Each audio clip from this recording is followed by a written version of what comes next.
Bonjour à tous et bienvenue. Aujourd'hui, on va se pencher sur une question que beaucoup se posent. Quelle est la prochaine étape pour Bitcoin et Ethereum? On va décortiquer les arguments les plus forts qui circulent en ce moment, surtout dans le contexte économique actuel, qui est, on peut le dire, assez chaotique. Alors, voilà comment on va procéder. D'abord, on va poser le décor. Pourquoi est-ce que les investisseurs cherchent des alternatives en ce moment?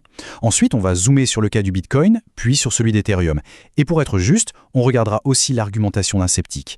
Et enfin, on terminera avec la vision à plus long terme pour tout cet écosystème. Bon, première étape, le contexte. Et il faut dire que la toile de fond qui est peinte est assez sombre. On nous parle d'une incertitude économique mondiale, et c'est vraiment ça le point de départ de toute la réflexion. Et concrètement, de quoi parle-t-on? Eh bien, la liste est longue. La guerre en Iran, les craintes autour de l'intelligence artificielle, des chiffres de l'emploi qui sont pas terribles, des signes de faiblesse dans le crédit, et bien sûr, la flambée des prix de l'énergie. Bref, un cocktail assez explosif qui rend les marchés traditionnels, disons, un peu nerveux. Du coup, face à tout ça, la question est simple, mais elle est cruciale. On fait quoi? Comment est-ce qu'on investit son argent en ce moment, quand tout semble si instable? Et la réponse qui est donnée, elle est cash. Pas de détour. La solution proposée, c'est acheter du Bitcoin. Voilà, c'est posé. D'accord, mais pourquoi le Bitcoin? Quel est l'argument de fond? Eh bien, l'idée principale, c'est de le voir comme une sorte d'or numérique, mais en mieux. Et pour appuyer cette idée, on a cette citation assez forte d'Anthony Pompliano, qui n'y va pas par quatre chemins. Pour lui, le Bitcoin n'est pas juste une alternative à l'or, c'est un actif carrément 10 fois supérieur. Alors, 10 fois meilleur, ça veut dire quoi concrètement? Eh bien, on nous donne 3 points clés. D'abord, il est plus divisible. On peut envoyer des fractions de Bitcoin, ce qui est impossible avec un lingot d'or. Ensuite, il est plus mobile. On peut transférer des millions de l'autre côté de la planète en quelques minutes. Et enfin, et c'est peut-être le plus important dans la thèse, il serait plus résilient, plus difficile à confisquer ou à contrôler par un État. Et là, ce graphique est assez parlant. Il montre la vitesse à laquelle les investisseurs institutionnels ont adopté les ETF, ces fonds négociés en bourse. Pour l'or, il a fallu près de 15 ans pour atteindre un certain niveau d'investissement. Pour le Bitcoin, moins de 2 ans. La différence de vitesse est juste phénoménale. Et puis, il y a ce chiffre, 20 millions. C'est le nombre de bitcoins qui ont déjà été créés. Sachant que le total sera jamais bloqué à 21 millions, ça veut dire qu'on a déjà miné quasiment 95% de tous les bitcoins qui existeront un jour.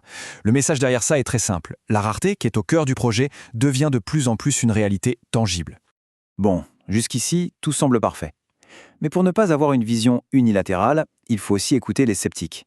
Et c'est ce que fait l'analyse en nous présentant un contre-argument assez direct. Et ce contre-argument vient d'une personne assez inattendue. L'acteur Terence Howard. Sa prédiction est sans appel. Le Bitcoin va mourir, je ne touche pas à ça. C'est direct, c'est clair, c'est le point de vue diamétralement opposé. Mais alors, quel est le raisonnement derrière cette critique? L'idée, c'est que le Bitcoin n'est pas si indépendant qu'on le dit. Pourquoi? Parce que sa valeur est encore et toujours mesurée en dollars, en euros, bref, en monnaie fiat, ces monnaies contrôlées par les États. Donc si le système financier traditionnel s'effondre, est-ce que le Bitcoin pourrait vraiment s'en sortir? Pour les sceptiques, la réponse est non, car il est encore trop lié à ce vieux monde. Allez, on laisse le Bitcoin de côté un instant et on passe au numéro 2, Ethereum. Et là, attention, on change complètement de perspective. On ne parle plus de réserve de valeur comme l'or, mais plutôt d'un gigantesque ordinateur mondial. Une plateforme sur laquelle on peut construire des applications. Et si on parle d'Ethereum pour les grandes institutions, un mot revient sans cesse, la fiabilité. Regardez cette comparaison. Ethereum affiche un temps de fonctionnement de 100%, jamais de panne majeure. En face, un concurrent comme Solana a connu plus de 169 heures d'interruption. Pour Wall Street, le choix est vite fait. Alors pourquoi est-ce que Wall Street s'intéresse autant à Ethereum? Plusieurs raisons sont avancées. Une vraie décentralisation, des effets de réseau très puissants, tout le monde est dessus, une neutralité crédible, personne ne contrôle le réseau, et surtout, c'est la plateforme de choix pour la tokenisation, c'est-à-dire la transformation d'actifs réels en jetons numériques. Ok, maintenant, accrochez-vous bien. On va parler chiffres et projections de prix. L'analyse propose une thèse assez audacieuse pour la valeur future d'Ethereum. Mais avant d'arriver au chiffre final, il faut comprendre un concept clé, la TVL, ou Total Value Locked. En français, la valeur totale verrouillée. C'est tout simplement la somme de tout l'argent qui est déposé et qui travaille dans les applications de la finance décentralisée sur Ethereum. C'est un peu le thermomètre de l'activité économique du réseau. Et à partir de cette TVL, on nous propose un modèle de valorisation en 3 étapes. C'est assez simple. Étape 1, on regarde la TVL augmenter. Étape 2, on observe que dans les cycles précédents, la valeur totale du réseau a atteint un pic à environ 3,26 fois la TVL. Étape 3, on imagine une TVL future, on applique ce multiplicateur et on obtient un prix. Et le résultat de ce petit calcul, c'est 80 000 $ par ETH. C'est évidemment une projection, un sommet de cycle potentiel, et ça suppose que la TVL atteigne le chiffre absolument gigantesque de 3 000 milliards de dollars. C'est une thèse, pas une garantie bien sûr. Bien, pour terminer, on va dézoomer complètement, on quitte les prédictions de prix pour regarder la vision d'ensemble, l'argument à très très long terme pour tout l'univers crypto.